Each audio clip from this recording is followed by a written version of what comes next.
welcome back to another discussion. I'm going to answer two questions from the question list.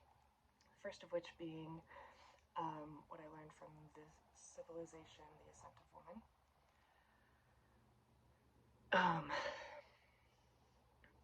I've been seeing this theme of women-centered societies then originating and being egalitarian and peaceful and non-degrading of any one gender getting conquered, and new laws, new rules are pushed upon these people, or they're adopted by a bigger empire. And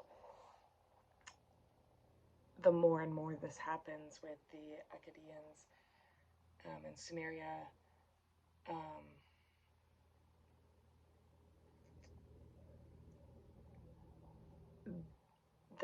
the rights of women seem to just diminish and get lower and lower and lower on the scale of importance, right?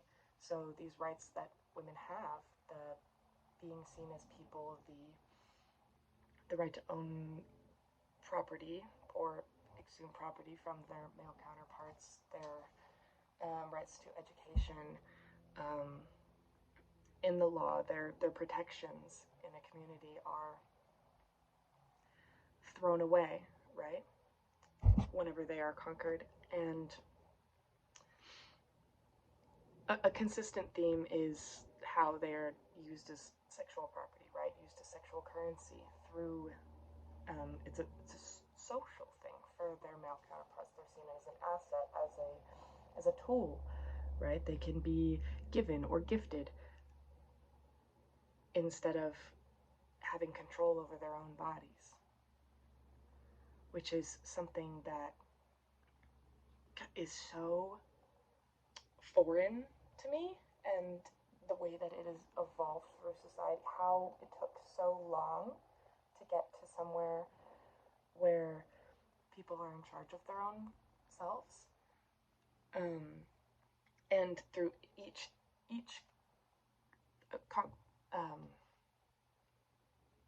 interaction with a different warlike, man-driven society that has a set of rules, has a set of laws, very specific laws, for women to follow, for men and women that dictates every single bit of their marriage and their sexual practices, and how women are used instead of how they're valued, instead of how society is benefiting from them.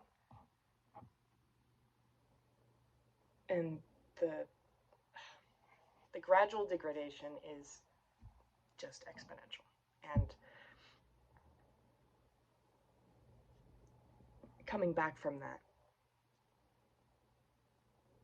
I'm very curious to see how specifically societies evolved from that kind of thing. Even before religion, with the veiling, how it was protection, but it was also property, right? It was protection of your assets, right? Don't go out into the world.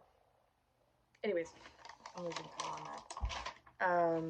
When I was comparing the Paleolithic and Neolithic eras, it was a good baseline for how these eras interact, right? So in the other sources, I was able to piece together when and where things happened, how they were weapons, right?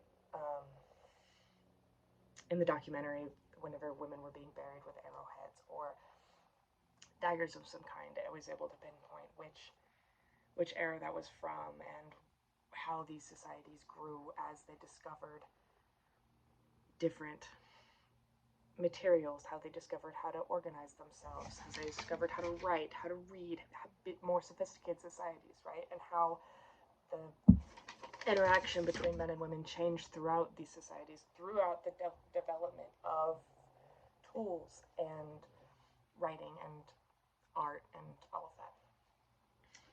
It was more useful than informative, but informative in the way that it was a tool for the rest of the sources. Thanks.